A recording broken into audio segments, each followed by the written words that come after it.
The Lord be with you. With your spirit. A reading from the Holy Gospel according to Matthew. Glory to you, O Lord. Jesus told his disciples this parable. A man going on a journey called in his servants and entrusted his possessions to them. To one he gave 5 talents, to another 2, to a third 1, to each according to his ability. Then he went away. After a long time, the master of those servants came back and settled accounts with them. The one who had received 5 talents came forward, bringing the additional 5. He said, "Master, you gave me 5 talents. See, I have made 5 more." His master said to him, "Well done, my good and faithful servant. Since you were faithful in small matters, I will give you great responsibilities. Come, share your master's joy." The Gospel of the Lord. Praise to you, Lord Jesus Christ.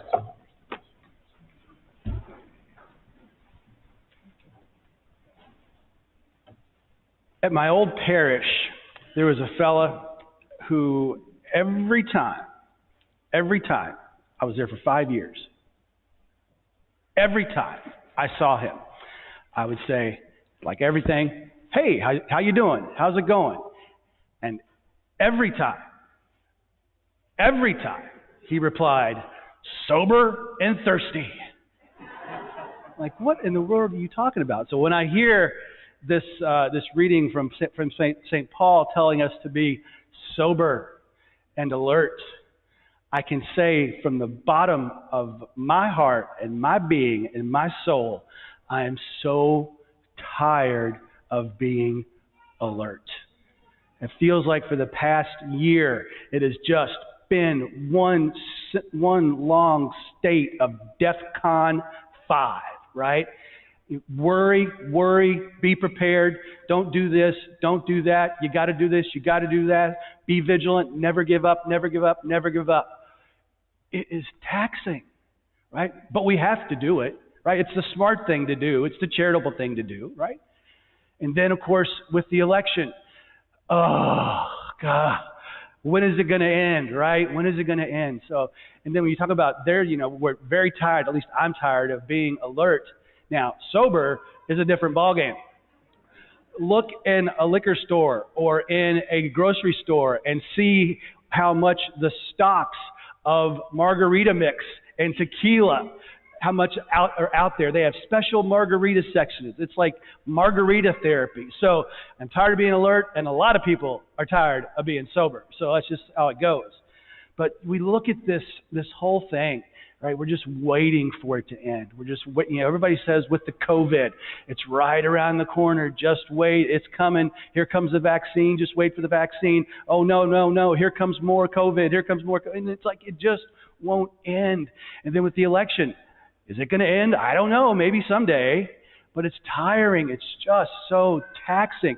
It's like they keep moving the goalpost on us. I think I've told you the story about when I was learning to swim, and my dad and I would be in the pool, and I'd have my head down in the water, just dog paddling, to beat everything, and I just never seemed to get where my dad was. And then one day, I made the horrible mistake of raising my head up while I was swimming, and I see him just walking backwards and walking backwards and walking backwards. I understand why he did it, but that has caused me a lot of time in therapy over the past 45 years. Right? And I think what we're going through right now is going to cause us a lot of therapy over the next years. Some people have had these things called, it sounds like it's a country song or a bluegrass song, having a COVID election breakdown, right? You can almost hear Lester Flatt and Earl Scruggs playing the COVID mountain breakdown, right? Well, I had one last week. I had my COVID election breakdown. I was on the phone. I was talking to my oldest best friend from back in Lexington, and we were talking about our families. We were talking about the COVID and talking about the election. And then in the background, I had on the television, and I had been watching this great Ken Burns documentary on country music. And they were at the section where they're playing a lot of music that was from my childhood, from when I was growing up. And my mom would listen to country music records all the time. So there was Dolly Parton, Jolene, and there were Statler Brothers counting flowers on the wall, Johnny Cash singing everything. And so I hated that music growing up. That's all she would listen to. She'd be like the wise wife. She'd be down in the basement working on sewing clothes. Remember those old sewing patterns? And she would sew our clothes and sew her own clothes because times were tough. And then there's Jolene and the coat of many colors in the background, and I'm just like, enough with this. So then I'm talking to my best friend about all this stuff that's going on. And I hear this music in the background, and it brings back all these memories. And I just broke down. I started crying on the phone when I'm talking to her. Just started crying. And I'm trying not to just talk to her, not gurgle over the phone. And she goes, do you need a moment? I'm like, I am having a moment. I don't need a moment. I'm having one right now. And so, but I had done it to myself. And I don't know if you follow Tripp's Facebook page, but we bought a record player a couple of weeks ago. And so I've had the record player. I finally put it together this week. And I was coming back from Chattanooga. We were I was on my way back from a funeral for a brother priest. And I'm like, okay, I got the record player. Yeah, I got to get some records, right? So I stopped by McKay's, and I went through and said, what am I going to get? So what do I start to buy? All those stupid records that my mom played all the time. So I got Dolly Parton, and I've got the Statler Brothers, and I've got all this stuff. Johnny Cash, Loretta Lynn, No-Show Jones, Conway Twitty. I got them all. So then I start playing them and listening to them. I'm sitting there on the floor, sorting through records.